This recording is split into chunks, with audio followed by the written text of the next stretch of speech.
Olá, irmãos, tudo bem? Então, estamos na série de vídeos ouvindo a voz de Deus em meio a tantas confusões referente ao Senhor falando conosco, né? E o Senhor fala conosco pelo Espírito que nos habita através do novo nascimento. Ele nos vivifica e não há mérito algum em nós não merecemos essa vivificação. Somos pecadores antagônicos, opostos a Deus, nascemos assim. Todos os impulsos do homem natural são contrários a Deus, embora ele crie um Deus, mesmo que este seja cristão, judeu, muçulmano, esse Deus não existe, é um Deus da sua mente para fins próprios. O verdadeiro e único Deus, criador dos céus e da terra, o ser humano o repulsa, tem repulsa dele por natureza. Então, nós não temos um mérito. Eu decidi buscar a Deus. Eu sou melhor que aquele lá. Eu sou melhor que aquele outro que não quis, que rejeitou a Deus. Não, não existe. Nós fomos vivificados por amor do Senhor que nos vivificou. E nós respondemos a essa vivificação crendo no Senhor Jesus. Nascemos de novo. Então, o Espírito começa a nos incomodar.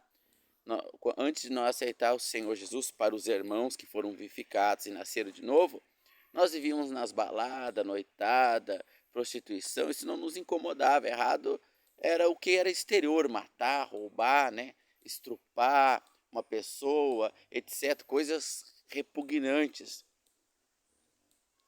Mas o que o Senhor considera errado, não era considerado errado por nós, pela nossa consciência, porque estávamos mortos. O morto não tem consciência. Mas quando fomos vivificados, rompemos esses padrões morais, legalistas de certo e errados, que o ser humano adotou do cristianismo, adotou de forma exterior da religião cristã, da Torá, Talmud e livros judaicos, etc., porque quem os trouxe foi o único e verdadeiro Deus, mas nunca se converteu a ele. Quando nós nascemos de Deus, sim, nós adotamos esses princípios em espírito e muitas outras leis e mandamentos do Senhor. Então, quando nós infringimos uma lei do Senhor, a gente entra em conflito de consciência, a gente se sente culpado, a gente chora, fica triste, a gente não peca mais em paz. Até então, nós pecávamos em paz, na paz que o mundo dá. O Senhor Jesus disse: eu vos dou a paz que o mundo não dá. O mundo dá um tipo de paz. Que tipo de paz é esse? Que anestesia o ser humano, mas não cura. Então o ser humano vai buscar em múltiplos relacionamentos, em aquisições materiais, mas como não cura, nunca vai ser suficiente. Ele vai sempre estar precisando buscar mais, porque ele não foi curado. São doses de anestesia e assim ele se sente aliviado, mas a dor ou a doença, melhor dizendo, que não está sentindo dor porque está anestesiado, que é a morte, a separação de Deus, continua ali. Vivificados, nós recebemos uma paz do Senhor e essa é gloriosa, ela é a paz da cura, ela nos curou. Bom, agora nós precisamos andar com o Senhor. Por quê? Porque se nós não tivermos comunhão com o Senhor, nós não vamos ouvir a sua voz e vamos viver em constante conflito.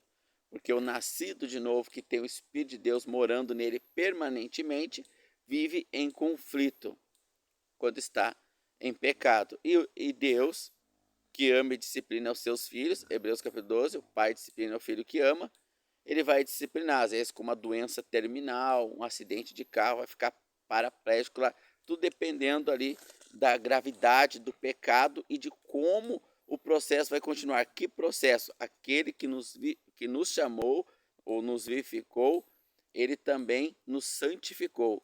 Então vai haver a santificação, irmãos, vai haver.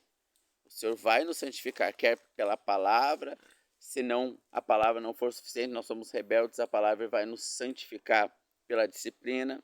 Então o melhor que a gente faz é ouvir a Deus. Quando voluntariamente nós tomamos a palavra de Deus por lei e ordem e a obedecemos, nós estamos em comunhão com o Senhor.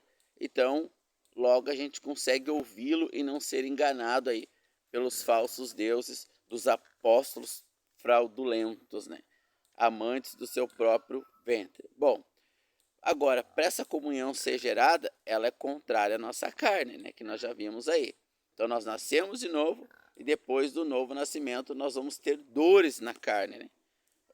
As escrituras dizem que o Senhor Jesus aprendeu a obediência pelas dores que passou ou pelos sofrimentos que passou. O apóstolo Paulo, em 1 Coríntios 9, 27, diz: eu sacrifico ou surro, eu disciplino, eu esmurro o meu corpo. Eu também entrego ele à escravidão, eu algemo ele, para que eu, tendo pregado a muitos, eu mesmo não venha a ser desqualificado. Então a gente vai pregar o que é certo, mas vai estar fazendo outra coisa? Isso é hipocrisia, a gente vai estar sendo desqualificado. Então você percebe que há necessidade de dor para haver comunhão. Essa dor física e pequena comparado com a dor da morte, que todas as anestesias do mundo nunca sacia, por mais que o homem chegue a ficar milionário, ter várias mulheres, etc., ele nunca está completo, né? Então, a dor que Deus causa em nós é uma dor leve e momentânea, comparada ao eterno peso de glória que nos espera, um corpo novo, que não vai mais sentir desejos contrários a Deus, né? Então, tudo que você aprendeu, que nós aprendemos do Evangelho, basicamente, né, está errado. É o falso evangelho relatado lá em Gálatas, né? Então a gente aprende a proteger a nossa carne, né? Como o apóstolo Pedro pegou da espada e cortou a orelha do soldado, legítima defesa, coisa que os animais selvagens fazem, né? Eles entram em legítima defesa, né? Bom, então, sofrimento, nós aprendemos um pouco sobre a necessidade de dor na vida material, dinheiro, financeiro, né? Não é doar, dar oferta, dar dízimo, pagar por alguma coisa, não. É sofrer dores. Nós aprendemos no último vídeo sobre, penúltimo, né? Que a gente fez um fora desse tema, né? Ontem. Mas no penúltimo vídeo nós aprendemos sobre dores familiares e eu vou continuar sobre essas dores agora aqui, mais relacionada ao casamento, que é a principal, né? Dor de um homem, porque perder um marido ou uma esposa, isso gera uma dor muito grande, né? O casal foi feito para não, a aliança foi feita para não se desfazer. Então o homem, quando ele se converte, ele vai ter muitas dores, né? Nós aprendemos no vídeo passado que o Senhor Jesus disse: eu não vim trazer paz à terra, mas espada, violência. Quando eu salvar uma alma, quando eu dar luz a ela, vida a ela, os da sua casa vão se levantar contra ela. Pais contra filhos, filhos contra pais, nora contra sogra, sogra contra nora, né? E às vezes vai ser difícil, a gente vai chorar, vai ficar triste. A gente queria que eles também enxergassem a luz, não fosse para o inferno, o tormento eterno, e do inferno ser jogado no lago de fogo e enxofre.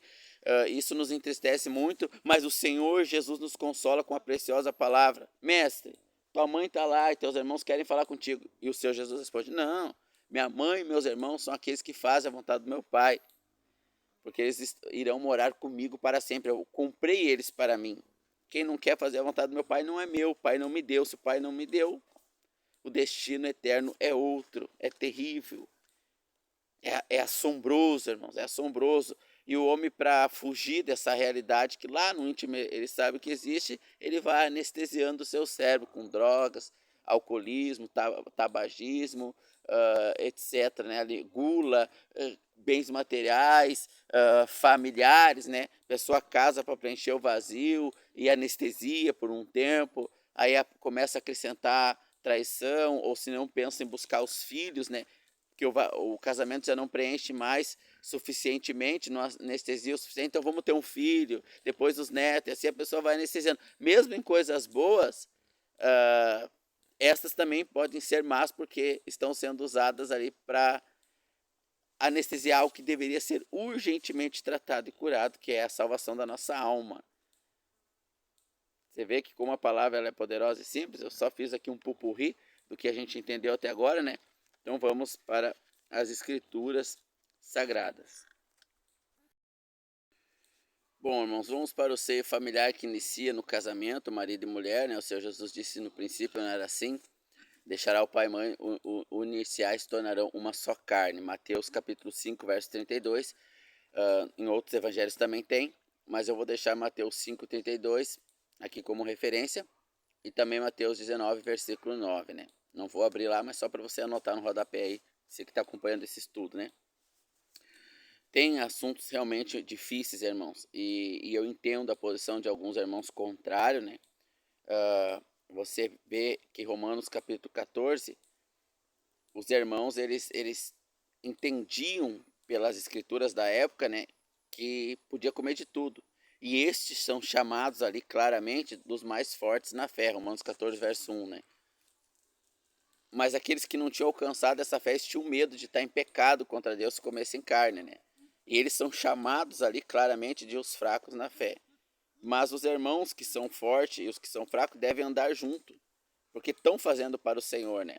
Então, quando são assuntos mais difíceis nas escrituras, se a gente entende que o irmão ele realmente está preso naquela dificuldade ali, pelo temor que ele tem do Senhor e não para satisfazer a sua carne, a gente não deve romper a comunhão, como muitos fazem, né, irmãos?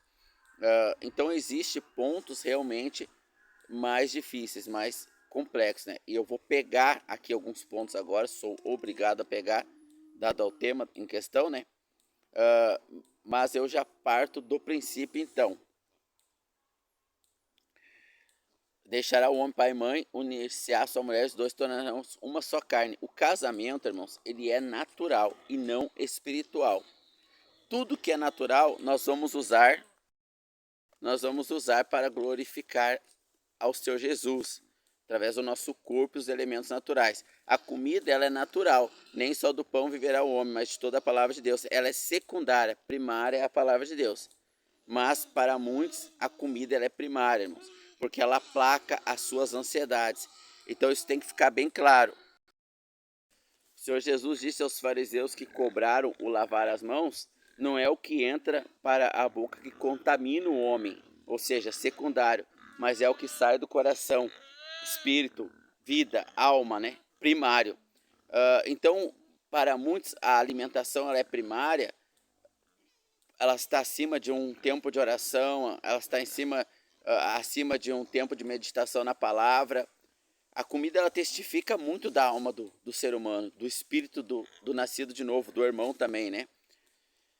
Do quanto ele está ausente da comunhão com o Senhor. Um irmão, um salvo, ele pode estar com a comunhão rompida, quebrada. Assim como Deus é nosso Pai e nós somos pais, a gente pode estar com a comunhão quebrada com um filho que não quer mais nos ver, falar com a gente e tal.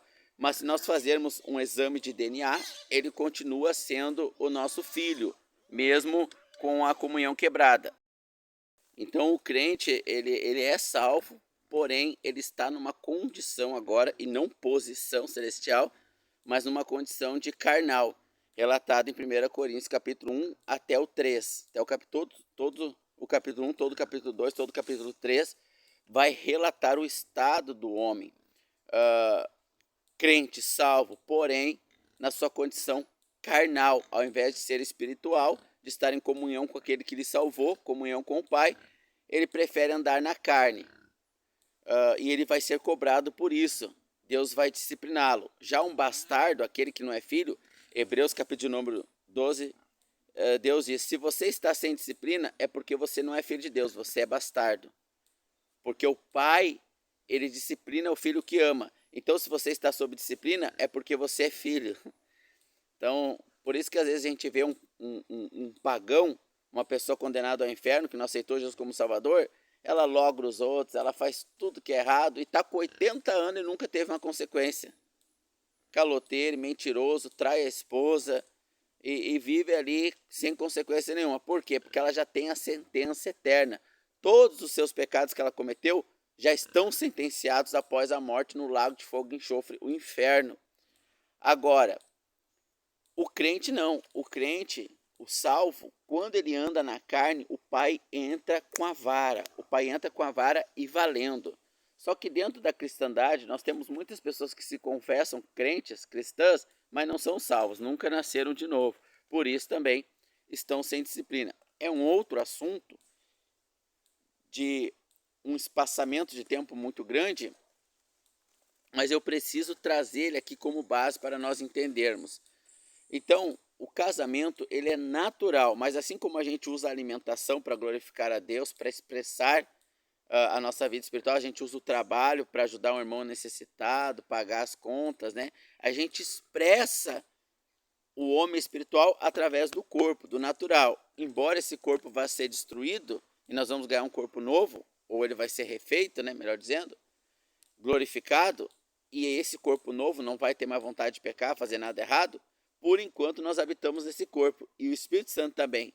Então, nós devemos usá-lo para glorificar a Deus, mas ele ainda está vivo, ele ainda é contra nós. A natureza de Adão ainda está em nós. E Gálatas capítulo 5 vai relatar a luta do Espírito contra a carne, né? São opostas entre si, mas nós temos o Espírito Santo para nos ajudar. Quando nós quebramos a comunhão, cedemos à carne, logo nós já não conseguimos ouvir Deus claramente e somos enganados aí por uma série de mentiras. Isso inclui muito no casamento, onde eu estou chegando agora, né, irmãos? Então vamos lá.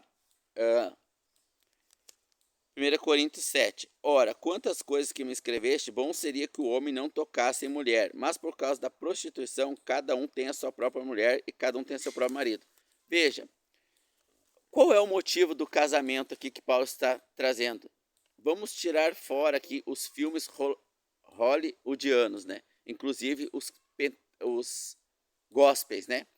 Eles relatam ali uma beleza romântica que não existe, irmãos, na palavra de Deus quanto ao casamento. Existe o amor, que é diferente dessa beleza romântica. Por quê? Porque esse amor hollywoodiano, ele quer para si.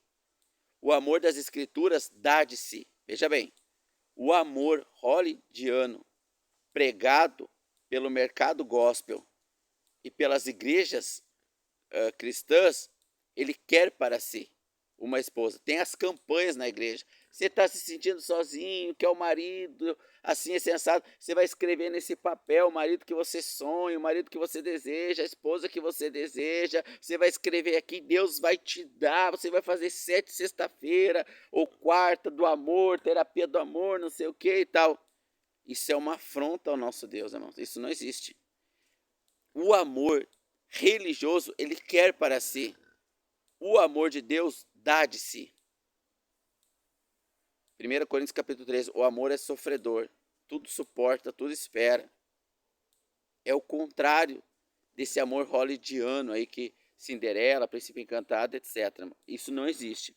Qual é o motivo que o apóstolo Paulo dá para o casamento? Ele aconselha na dispensação da graça à igreja. Até então o homem ele foi levado a casar para se multiplicar, encher a terra, como Deus diz em Gênesis, né? Multiplicai-vos, espalhai-vos, enchei a terra, né? Então o casamento ele torna-se uma só carne porque vai gerar outra carne. Por isso que ele se torna uma só carne. Não fala que é uma só alma, um só sentimento. É uma só carne. Agora não existe sentimento, não há... claro que há sentimento.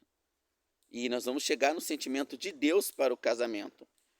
Mas no estado da igreja, quando nós estamos com uma perfeita comunhão em Deus, nós não buscamos o casamento, irmãos. Nós nos sentimos completos em Deus. E nós não precisamos dele. Agora, você pega uma geração de pornografia, você pega uma geração de carência emocional, de gatilhos mentais quebrados por vir de uma família desestruturada, e tudo isso é um prato cheio para buscar um casamento no homem natural e não no homem espiritual. E a gente já sabe o fim desse casamento, é o divórcio. Não resta outro fim para este casamento, a não ser o divórcio ou muitas mágoas, muitas brigas, muitas dificuldades de convivência, os filhos crescendo nessa turbulência, né? Então o motivo que o apóstolo Paulo dá nos tempos finais, na era da igreja agora, do corpo de Cristo representado aqui na terra, a prioridade é servir ao Senhor, não é casar. Porém, se a carne, veja o que o Senhor Jesus disse claramente, e os dois tornarão-se uma só carne, se a carne, o dom, né? Quando questionaram em Mateus 19, que foi o texto que eu citei, Por que Moisés permitiu dar carta de divórcio? O Senhor diz, pela dureza do vosso coração. E aí, então, ele vai dizer que aquele que deixa a sua mulher e casa com outra comete adultério. E quem casar com a divorciada também comete adultério. Por quê? Por causa da carne. Os dois se tornarão o quê? Uma só carne. Então agora a carne foi rompida aqui quando entra outro homem, outra mulher, sexualmente falando. Por quê? Porque qual é o objetivo do casamento? Uma só carne. O que Paulo fala aqui sobre uma só carne? Ora, quantas coisas que me escreveste, é bom que o homem viva sem mulher. Mas por causa da prostituição, cada um tem a sua própria mulher e cada um tem o seu próprio marido. Toda relação sexual fora do casamento é prostituição. Então os discípulos responderam para Jesus, se é assim, se a gente não pode trocar de mulher, é melhor nem casar. E Jesus responde, o Senhor Jesus responde, nem todos têm esse dom. Então, dados os impulsos sexuais serem muito fortes, tanto de um homem quanto de uma mulher, ele não está em paz na carne. Veja bem, na carne. Não é nas emoções hollywoodianas, né? Não, é na carne. Ele está ali aflito e ter os seus impulsos incomodando muito, lhe causando embriaguez, não conseguindo ali raciocinar direito. Então, ele busque o casamento. Este casamento, buscado nesse aspecto de uma necessidade na carne, ele vai vir com condicionais, como amar a esposa respeitar o marido. Você vai ver que Deus não manda a esposa amar o marido, ela manda a esposa respeitar. O negócio é muito mais profundo que a areia superficial da religião nos ensinou, irmãos. Então vamos continuar aqui no verso 2. Mas por causa da prostituição, cada um tem a sua própria mulher, cada um tem o seu próprio marido. O marido paga a mulher a benevolência. Se casou para isso, né? Esse é o principal motivo aqui do casamento. Por quê, irmãos? Porque nós somos irmãos. Eu sou irmão de uma mulher. Esta mulher é minha irmã. Então nós já temos a paz um do outro do corpo de Cristo. Nós não precisamos casar. Nós já temos as nossas emoções curadas no Senhor Jesus. E nosso espírito recriado. Nós não precisamos da anestesia de um casamento para anestesiar uma carência que não existe mais em nós, ou existe ainda. Pode existir se não houver comunhão. Se não houver comunhão com o Senhor, mesmo nós sendo salvos, essa carência existe. Então nós vamos casar totalmente fora da realidade, irmãos. E vai trazer muito mais dor do que alegria, muito mais sofrimento do que prazer. Então, a orientação do Senhor, aquele que não pode se conter, case, né? Quando os apóstolos questionaram, então é dura a condição do homem. Se ele não pode mais, se ele não, é bom que ele nem case. O Senhor Jesus diz, nem todos têm esse dom. Uns são eunucos porque foram feitos por homens, outros já nasceram assim sem vontade sexual, nasceram assexual, né, sem desejos sexuais, e aqueles que se fazem por causa do reino se fazem eunucos, né? Mas nem todos têm essa capacidade de se conter sexualmente. Se tornarão uma só carne, se conter sexualmente. Olha o contexto aqui da relação da palavra do Senhor Jesus. Olha o apóstolo Paulo trazendo, porque o apóstolo Paulo vai trazer os princípios do Senhor Jesus para a igreja. E o que o Senhor Jesus falou, que é só para o homem natural, pertencente então ao povo judeu, o apóstolo Paulo não vai trazer, como a circuncisão, por exemplo, cortar o órgão genital masculino, um corte, o apóstolo Paulo não vai trazer, e tantas outras coisas, né? Mas há princípios espirituais que ele vai trazer novos, que o Senhor Jesus vai dar para a igreja através do apóstolo Paulo, e princípios naturais, como a sexualidade aqui narrado. Muito simples, irmãos. Muito simples mesmo. Ao mesmo tempo, com um certo grau de complexidade. Ao mesmo tempo, dando aí a entender esse paradoxo com certo grau de complexidade, né? Dado a contaminação na palavra. Se ela não tivesse contaminada pela religião, seria mais fácil, né? O marido paga a devida benevolência e da mesma sorte a sua mulher, que é o sexo. Aqui está falando, o contexto vai mostrar isso. Caso algum irmão pense que é dar um trocadinho, um dinheiro, né? Não, é o sexo, né? Que é o tema aqui agora. A mulher não tem poder sobre o seu próprio corpo, não é sobre a carteira, né? Ou fazer faxina na casa, assim, sobre o seu próprio corpo. Mas também o do marido. E também da mesma sorte, o marido não tem poder sobre o seu próprio corpo, mas o tem a mulher. Não vos defraudeis um ao outro sexualmente, senão por consentimento mútuo para dedicar algum tempo à oração. Veja bem, irmãos, olha só, como que um pagão, um crente que casa com um pagão, vai se separar sexualmente da sua mulher para se dedicar à sua oração, se o pagão não ora a Deus, irmãos. Então, continua aqui. Não vos defraudeis uns aos outros, senão por consentimento mútuo, por algum tempo, para se aplicar à oração. E depois disso, ajuntei outra vez para que Satanás não vos tente. Ó, qual é o princípio do casamento lá no início do capítulo 7? É bom que o homem não case, que o homem fique só. Se dedique ao Senhor. Mas se não consegue conter homem e mulher aqui, que se casem. Agora, se casou por esse motivo, porque os desejos sexuais são fortes, então se deem um ao outro sexualmente. Mas como são irmãos e não casaram por carências afetivas, por destruições de lares, no caso dos pais que eram pagãos, etc., para curar gatilhos mentais mal resolvidos, não se casaram por isso. Estão bem resolvidos no Senhor. Eles vão tirar o seu tempo junto para oração.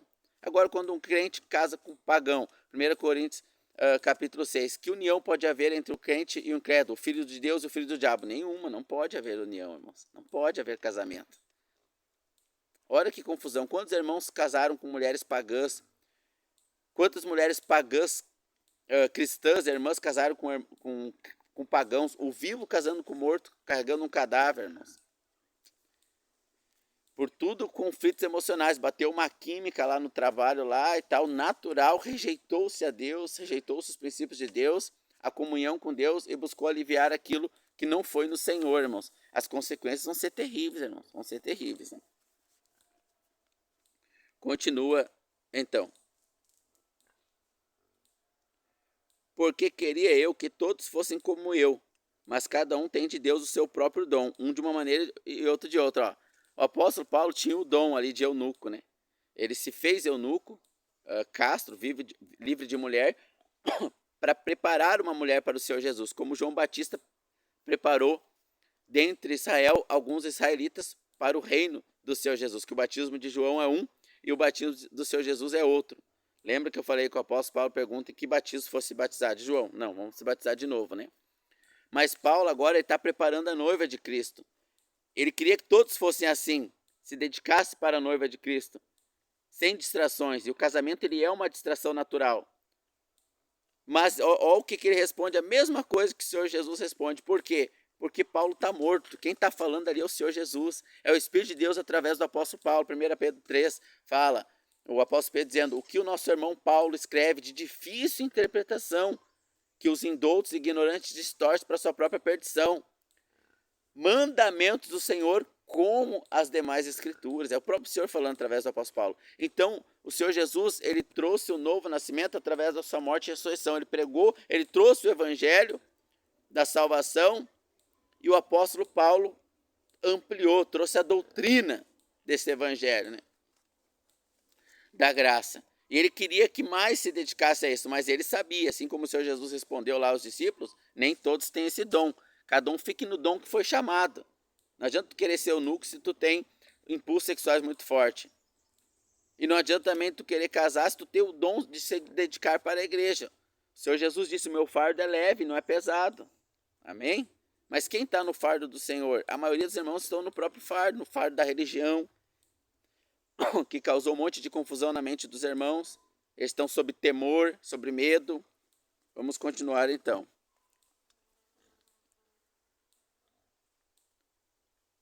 Digo, porém, aos solteiros e às viúvas que ele é bom se ficar como eu. Mas se não pode conter-se, case-se, porque é melhor casar do que abrasar-se. Todavia os casados mando não eu, mas o Senhor, que a mulher não se aparte do marido. Irmãos, olha só. O casamento ele é natural para a carne, questão sexual. Então, dentro da lei do casamento, qual é a lei do casamento, irmãos? A lei do casamento é o princípio. Não é as leis de Moisés lá, não. É a lei do princípio. Em Mateus 19, quando eles citam a lei de Moisés para dar cartas de divórcio, o Senhor Jesus responde Deus permitiu por causa da dureza do coração, mas não foi assim no princípio. Então a lei do casamento que o Senhor Jesus está trazendo é o princípio. Qual é o princípio, irmãos? Deixa eu explicar bem aqui, porque alguns irmãos não entendem divórcio, casamento, etc, né? O princípio é o homem deixa pai e mãe unir a sua mulher. Biológico, natural, é biológico, é carne, é corpo, é natural. Ele vai se unir a sua mulher, se torna uma só carne. Então, no mundo natural, isso só vai ser rompido no mundo natural, se um morrer. Então, casamento dentro do princípio é somente virgem ou viúva, porque a virgem vai casar e vai se tornar uma só carne. A viúva já foi uma só carne com o outro, mas aquela carne morreu, porque é natural, é biológica, não é espiritual. Espiritual, nós somos assexuados. Os saduceus chegaram ao Senhor Jesus e perguntaram: mestre, a esposa do meu irmão era casada com outro irmão, com outro, morreu, casou com 7 dos nossos irmãos. Com qual ela vai ficar no céu? O Senhor Jesus responde: no céu, os nossos corpos serão parecidos, não serão iguais, porque serão de carne. Serão parecidos com os dos anjos, serão assexuados. Não nos casaremos e nem nos daremos em casamento. Neste corpo natural, o princípio é: deixa pai e mãe, unir-se a sua mulher. Então a virgem torna-se uma só carne. A viúva tornou-se, mas como a carne foi tirada dela, ela pode casar-se de novo. Agora, toda lei pode ter uma excludente de ilicitude, né? Trazendo aqui para a minha formação, a qual não atuo por mandamento do Senhor, né? Que é a gestão de segurança pública e privada. O que é um assassino pela lei? É todo aquele que mata uma pessoa. Este é um assassino. Então, todo aquele que mata uma pessoa é assassino. Mas há excludente de ilicitude, aquilo que neutraliza essa culpa. E o que neutraliza essa culpa? A legítima defesa, no caso da lei dos homens. Na lei de Deus, não. Mas daí é um outro assunto, não é assunto agora. Dores na carne por questões familiares, né? Então a gente vai ter dores por questões financeiras, dores que a gente vai carregar, a gente vai sofrer nesse mundo, irmão. A gente vai sofrer. Se a gente não sofrer, algo está errado. Mas ao mesmo tempo, a gente vai ter um gosto do Senhor, uma alegria do Senhor, a cura. E não a anestesia, né? Então vai haver excludentes de ilicitude para o divórcio aqui e novo casamento. Excludentes é permissão. Como no Velho Testamento Deus deu permissão para casar de novo, se divorciar e casar, se divorciar e casar, não era a vontade real, era permissão. Por quê? Por causa da dureza do coração. Mas a partir do momento que Deus permitiu, não é pecado. Deixa eu dar um exemplo bem claro. Eu não gosto que minhas filhas comem bolacha recheada, nada de porcaria, alimento industrializado. Eu não gosto. E elas normalmente não comem no dia a dia. Mas às vezes eu tô cansado e tal, elas vêm lá e, né, aqui no meu ouvido, e elas são muito educadas e queridas e tal. E eu sei que elas gostam muito, eu acabo cedendo ali voluntariamente, né? Não sou obrigado, né? Voluntariamente. E eu permito, eu não gosto, eu não queria que elas comessem. Eu queria que elas gostassem com o mesmo prazer de um bolo, de uma bolachinha recheada, de um refrigerante. Elas não tomam nunca, hipótese alguma, né? Tem coisas que não pode de jeito nenhum, não há exceção. Mas eu gostaria que elas gostassem desses produtos alimentícios, que elas gostassem menos e gostassem com a mesma intensidade de uma maçã, de uma banana, de uma crepioca, tapioca, etc, né? Mas o zoinho delas brilha ali por aquilo que não é alimento saudável, né? E às vezes eu deixo. Não é o que eu gostaria, não é o meu eu real, é o meu eu permissivo, eu permito. Então elas não estão em pecado, elas estão com a consciência limpa, livre ali. Embora eu esteja, eu gostaria que elas não quisessem aquilo ali, mas às vezes eu deixo. Então Deus, ele cria permissões, como ele permitiu Abraão casar com 2 esposas, Davi casar com 4 esposas, se eu não me engano. Davi não estava em pecado, casado com 3 esposas, ou 4, agora não lembro. Quando ele tomou em adultério, a esposa de Urias. E aí ele pecou e Deus trouxe um castigo muito grande sobre ele. Toda a sua casa foi destruída, e a sua família foi destruída, estrupo, filho dormindo com as mulheres do pai, um castigo muito grande. Mas as outras 3 ou 4, agora não lembro, esposa, não lhe trouxe sentença nenhuma. Embora não era a vontade real de Deus, Deus permitiu.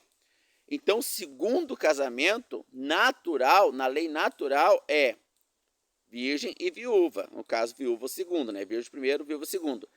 E na permissão de Deus, existem alguns casos aqui. Vamos analisar então agora, né?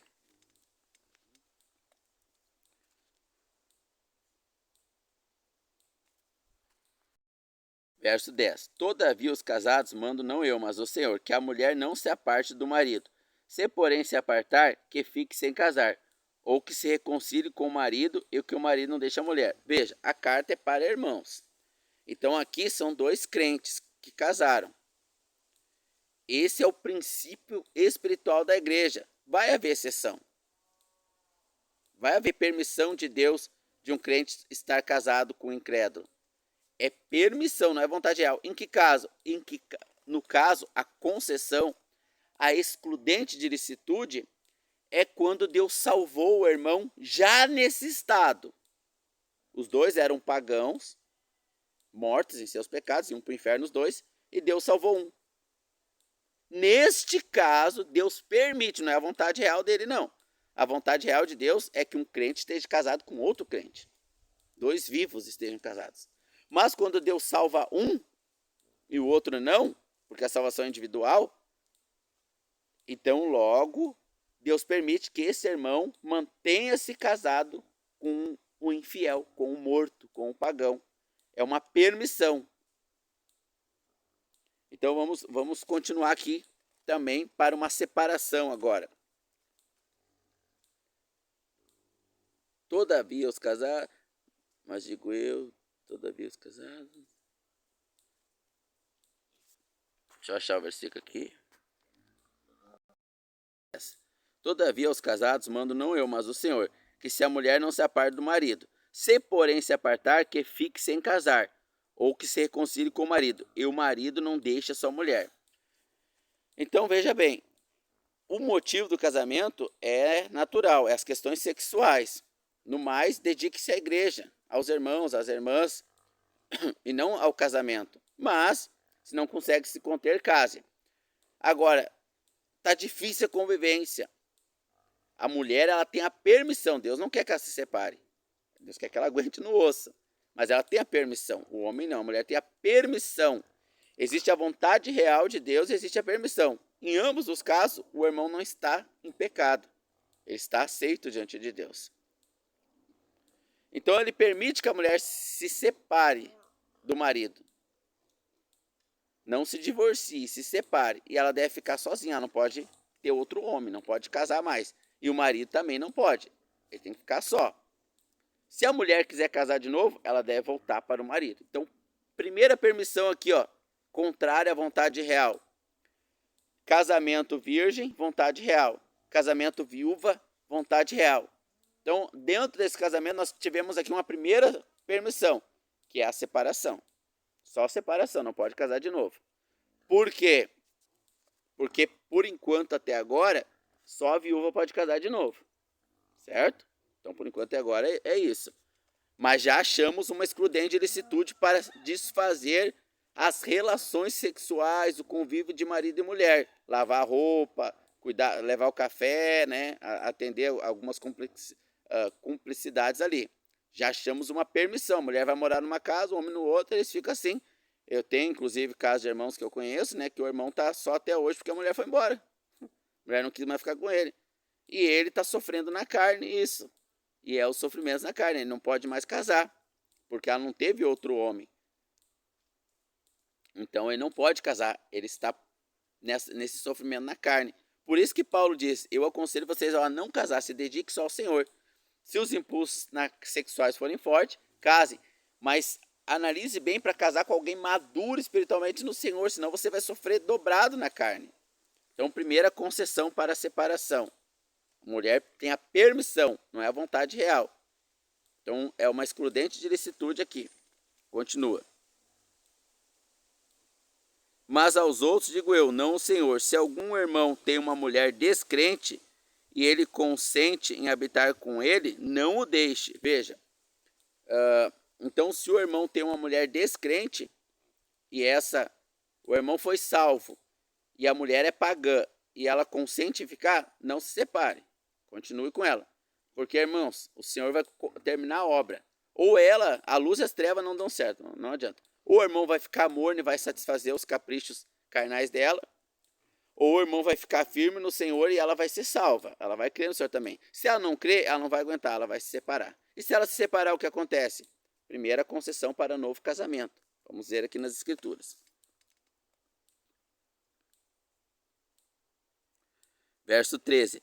Se alguma mulher tem marido pagão, incrédulo, morto, descrente, e ele consente em habitar com ela, o Senhor chamou ela para salvação, salvou ela, agora ela pertence à nossa família, é a nossa irmã, e o marido dela é pagão, mas ele quer ficar com ela. Ela aceitou Jesus, mas ele vai querer continuar com ela igual. Então, ela não deixe, fique com ele. Por quê, irmãos? Porque o Senhor conhece os corações. Nós não conhecemos, pode ser que ele é alguém que o Senhor vai salvar também. E se não for, não vai consentir por muito tempo em ficar junto. Vamos continuar aqui. Porque o marido descrente, o pagão, ele é santificado pela mulher, e a mulher descrente é santificada pelo marido. De sorte os filhos seriam imundos, mas agora são santos. Essa é a santificação da convivência.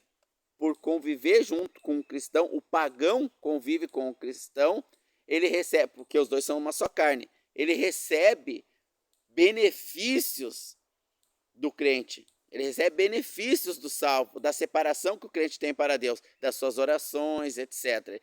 Ele recebe esses benefícios. Ele recebe junto dessa separação, porque os dois estão na condição de uma só carne. Mas se o descrente quiser se apartar, que neste caso se aparte. O irmão ou irmã não está sujeito à escravidão, mas está livre, porque Deus nos chamou para a paz.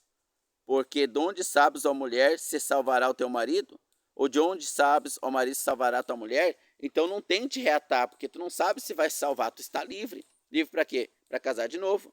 Ah, mas não diz que está livre para casar de novo. Se está livre, está livre. Veja, na primeira separação, onde a mulher ela tem a permissão de se separar, ela não pode casar de novo. Então, se só o divórcio fosse estar livre, só a separação fosse estar livre, só o ir embora, então quando a irmã vai embora, que ela tem a permissão de separar, não é a vontade real, ela se separa do marido, os dois estariam livres, mas não estão. Se separar, não se case. Quer se casar de novo? Volte para o marido. Então, na primeira separação, que é entre dois crentes, não há liberdade, irmãos. Há liberdade física, de cada um morar numa casa e tal, né? Mas não há liberdade sexual. Você está preso sexualmente àquele marido. E o marido está preso sexualmente àquela mulher, porque são irmãos no Senhor. Então não há permissão para isso. Não são escravos do pecado. O pagão que foi embora é pagão, é morto dos seus pecados. Então ele foi embora, eles estão espiritualmente separados ali. Então ele foi embora, o salvo está livre porque pertence à nova família. E agora, se ele quiser casar, ele deve casar com alguém no Senhor. Porque quando ele casou, no seu primeiro casamento, ele era um morto. E o morto casou com outro morto. Então aqui está bem claro, porque nós temos dois exemplos de permissão de separação. Um que dá liberdade e o outro que dá a condicional. É igual, por exemplo, tem dois irmãos presos, né? Que cometeram um crime, se converteram dentro da cadeia, ou se converteram livres, mas daí aceitaram pagar a pena, né? Não fugiram mais da justiça e tal. Os dois irmãos estão presos. Um ganha a carta de liberdade. Ele está livre. Está livre, irmão. Ele está livre, não deve mais nada para a justiça. Ele está livre, irmão. Livre. Livre é livre. O outro irmão ganha uma tornozeleira. Ele está em liberdade condicional. Liberdade condicional. Ele não está livre da justiça. Ele não pagou ainda, irmãos. Ele está com a tornozeleira. Ele tem limitações. Ele pode até em casa e voltar, até o trabalho e voltar. A irmã, quando se separa do marido por permissão, ela não está livre. Essa separação tem uma tornozeleira nessa separação. E o marido também. O que foi deixado pela mulher se lascou junto ali. Tem uma tornozeleira nele. Essa primeira separação, ela é condicional. A segunda, de um pagão deixar o crente, porque o Senhor chamou um, e o Senhor sabe se vai chamar o outro ou não, porque é o que o texto diz. Como sabe se salvarás ele ou não? Se Deus deixou ir, deixa ir. É o livramento do Senhor. Está livre, sem tornozeleira eletrônica. Livre, irmãos. Muito claro e simples. Então, primeira referência à permissão de um segundo casamento por excludente de ilicitude, usando essa analogia aqui, né? Por permissão de Deus, não por vontade real. Então, nós tivemos uma primeira separação por permissão. Deus não quer que a mulher separe, não se separe. Se separar, não vai viver em pecado, as suas orações continuam sendo ouvidas, ela continua debaixo da bênção de Deus, mas da bênção permissiva. Ela não pode mais casar de novo, ela tem uma tornozeleira do Senhor ali. Na segunda separação, não foi a irmã que se separou, nem o irmão, foi o pagão, o morto. Nesse caso está livre, porque Deus não nos chamou para estar preso a um morto. Vê que é simples se a gente tira o fardo da religião, né? Fica bem simples.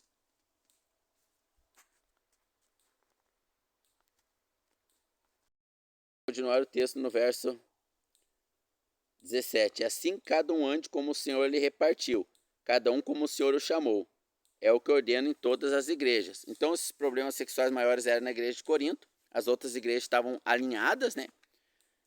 Então, Paulo diz, o que eu estou falando para vocês, todas já estão alinhadas. Eu ordeno em todas as igrejas. E assim, cada um ande como Deus lhe partiu, cada um como o Senhor chamou. É o que ordena em todas as igrejas. Alguém é chamado estando circunciso? Fique circuncidado. Não tem como tirar, né, irmãos? Essa é a questão, não tem como tirar. O corte ali, né? É alguém chamado estando incircuncidado? Não precisa se circuncidar. A circuncisão é nada, e a incircuncisão também. Mas observando os mandamentos de Deus. Cada um fique na vocação que for chamado. Trazendo para o casamento, qual é a vocação do casamento? Lembra que o Senhor Jesus falou lá. Deus permitiu que Moisés desse carta de divórcio. Deus permitiu, não era vontade real dele, pela dureza do coração. Todavia, não estava em pecado. Porque se tem a permissão de Deus, não está debaixo de pecado. Então, os discípulos falaram para o Senhor Jesus, dura é a condição do homem. O Senhor Jesus fala, uns se fazem eunuco, outros são eunuco porque foram feitos pelos homens, mas há aqueles que não têm esse dom, então cada um fique no que for chamado. Sexualmente, a mulher que o homem foi embora, o pagão, o morto, ela está livre para um novo casamento. Mas ela descobriu no casamento que ela veio, porque ela era pagã ele também, ou o irmão, que eles não têm esse dom, então eles podem se dedicar só ao Senhor, fique no dom que for chamado. Não tem esse impulso sexual, não é tão forte, fique nesse dom então, de servir somente a igreja. É forte, tem a permissão de um novo casamento em caso de você ser casado com um pagão ou uma pagã e este for embora. Se não for, você deve ficar com ele, até Deus salvá-lo, porque Deus é poderoso, irmãos. Deus é poderoso, ou um ou outro, né?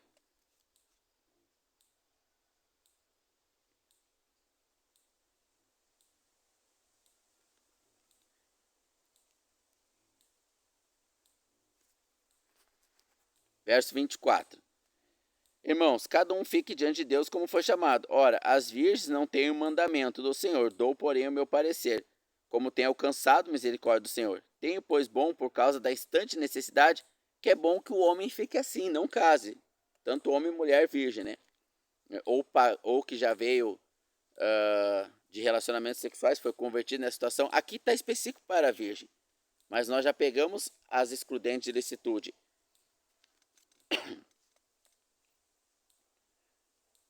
Tenho, pois, por bom, por causa da instante necessidade, que é bom que o homem fique assim. Está ligado à mulher? Não busque separar-te. Está livre de mulher? Não busque por mulher. Mas se te casares, não peque. Não peques, aí vai depender do dom. Se tu não tem essa necessidade de casar, por que casar? Isto, porém, vos digo, irmãos, que o tempo se abrevia, e o que resta é que também os que têm mulheres sejam como se não tivesse. Você casou? Mas viva como se não tivesse, porque o tempo se abrevia. A nossa dedicação deve ser ao Senhor. O casado no Senhor, os dois vão tirar tempo para ficar em oração pelas almas, falar da palavra. Eles são mais irmãos do que naturais. Às vezes são mais naturais do que irmãos. Aí dá toda a bagunça que nós temos hoje. Igrejas sendo fundadas por homens naturais com essas doutrinas fora da realidade, da palavra de Deus, né? Então, o que está ligado à mulher, não busque separar. Os que está livre de mulher, não busque por mulher. Então, mesmo que for pagão, você Foi chamado casado com um pagão? Não busque separar. Se o pagão for embora, você está livre para buscar mulher ou para não. Mulher, teu marido é muito difícil, briguento, etc. Você nem foi chamada, ordenada a amá-lo, mas a respeitar o marido a amar, como Cristo ama a igreja. Tá difícil, se separou?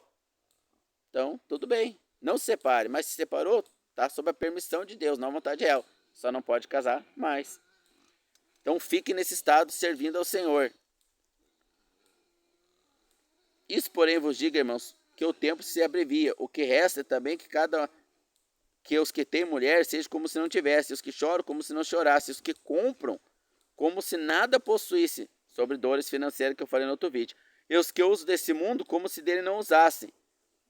E bem, imagina, o irmão tem lá 50 canais de entretenimento, etc. Troca de carro todo ano. Não está condizendo aqui, irmãos. Voltando para outro assunto, mas eu volto agora aqui para a questão familiar, né? Eu bem quisera, que estivesse todo como eu, sem mulher. O solteiro cuida só das coisas do Senhor, em como agradar ao Senhor. Mas já o que casa, cuida das coisas do mundo, em como agradar a mulher. Comprar máquina de lavar roupa, os cuidados do natural, da carne da mulher, porque se torna uma só carne. A diferença entre a mulher casada e a virgem. A solteira cuida das coisas do Senhor, para ser santa, ou as que estão debaixo de excludente de ilicitude, né? Tanto no corpo como no espírito. Porém, a casada cuida das coisas do mundo, em como agradar o marido. E digo isso para proveito vosso, não para vos enlaçar, para que o que é decente e conveniente, para vos unirdes ao Senhor sem distração alguma. Então veja bem, qual é a questão do casamento? Capítulo 7. Ora, quantas coisas que vos escreveste, bom seria que o homem não tocasse em mulher, mas por causa da prostituição cada um tem a sua esposa. Mateus capítulo 19. Se nós não podemos dar carta de divórcio e trocar de esposo, porque chama um defeito aqui, é difícil essa situação. E aí o Senhor Jesus fala, nem todos têm esse dom de eunuco, né? Cada um veja o dom que tem. E o apóstolo Paulo vai trazer essa relevância aqui do Senhor em 1 Coríntios, capítulo de número 7. Vem agora, irmãos, com atenção aqui. De sorte que os que se dão em casamento fazem bem, mas os que não se casam fazem melhor. Então a condição da igreja, espiritualmente falando, é usar o seu corpo para se dedicar inteiramente ao Senhor. Inteiramente, irmãos. Fazer filhos espirituais, filhos na fé. Essa é a melhor condição da igreja, é o melhor estado. O tempo é curto, salvar almas, amar o perdido, chorar por ele. Mas se não se contém, como diz o capítulo 7, verso 1, mas por causa da prostituição, cada um tem a sua própria esposa. Então, se casem. Vamos então abrir Mateus 17 para encerrar, 19, né? Mateus 19.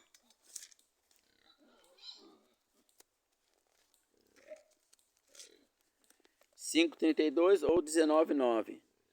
Eu, porém, vos digo, o Senhor Jesus falando, eu, porém, vos digo, qualquer que se divorciar da sua mulher, não sendo por causa de prostituição, e casar com outra, comete adultério. E o que casar com a repudiada, também comete adultério. O que o apóstolo Paulo fala em 1 Coríntios 7:1, por causa da prostituição, cada um tem a sua mulher. O apóstolo Paulo também vai dizer, aquele que se une a uma prostituta, torna-se uma só carne com ela.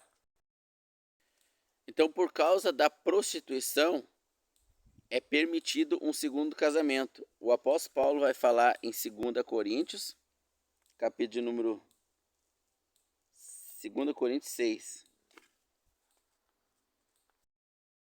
6, verso 12. Não estáis estreitados em nós, mas estáis estreitados nos nossos próprios afetos. Ó. Então, casamento, compra, venda, tudo que os irmãos fazem é estreitado nos seus próprios afetos. Ele está agindo de forma carnal e não está estreitado no Senhor. Quando Paulo fala não está estreitado em nós, ele está dizendo nós somos o corpo de Cristo, nós estamos em espírito, vocês não. Então, hoje o casamento, infelizmente, ele é feito nesse romantismo hollywoodiano e não no Senhor. Veja bem. Aqui, continuação. Não estáis estreitados em nós, mas nos vossos próprios afetos. Ora, que recompensa disso? Não vos prendais a um jugo desigual aos infiéis. Porque que sociedade pode haver com a justiça e a justiça? A injustiça e a justiça? A comunhão entre a luz e as trevas? Ou entre Cristo e Belial? Ou entre o crente e o infiel? Nenhuma. Então, o que nós vimos lá em Coríntios 7, 1 Coríntios? Se o irmão foi chamado, ele era pagão e Deus o salvou, ele pertence à luz agora. Ele está em uma comunhão com o infiel, com as trevas, mas aqui diz que não pode haver. Mas Deus é Deus, irmãos. Há uma concessão, há uma excludente de licitude aqui, uma permissão de um crente estar casado com um pagão, quando ele é chamado nessa condição. Fique na condição que fosse chamado, não foi o que nós lemos em 1 Coríntios 7? Então ele foi chamado nessa condição miserável. E é uma luta, é um sofrimento na carne. Lembra que nós estamos falando de sofrimento na carne familiares? E este pagão, ele vai ser salvo. Ou ele não vai aguentar a luz do irmão. Só que acontece que o irmão começa a se envolver nos afetos do pagão, que é o seu marido ou sua esposa, mais do que nos afetos do Senhor. Então ele fica um crente morno, nunca o seu cônjuge se salva e nem se separa. Que coisa, né, irmãos? Então, em Mateus 19, nós vimos que, verso 9, né? Eu vos digo, porém, qualquer que repudiar a sua mulher, não sendo por causa de prostituição, e casar com outra, comete adultério. E o que casar com a repudiada também comete adultério. Então, a prostituição aqui, relações sexuais com outros parceiros, rompe uma só carne. Que em 1 Coríntios capítulo 7, a razão do casamento, se não pode se conter sexualmente, faça o quê? Case. A união de uma só carne é a relação sexual, que é rompida aqui, assim como nós temos a excludente de licitude quando o pagão. Não vos torneis em julgo desigual com o pagão. Nós lemos em 2 Coríntios capítulo 6, agora há pouco aqui, acabamos de ler. Mas se for chamado nesse aspecto, há uma excludente de licitude para esse casamento, caso o pagão vá embora. Aqui é uma excludente de licitude, uma permissão do Senhor, se o que torna uma só carne, que é a relação sexual, for rompida por outra pessoa, pela prostituição, então, ou por animais também, etc. Né? Então, sim, pode haver um segundo casamento nesse aspecto. Né? Então, nós temos aí 3 casos de novo casamento.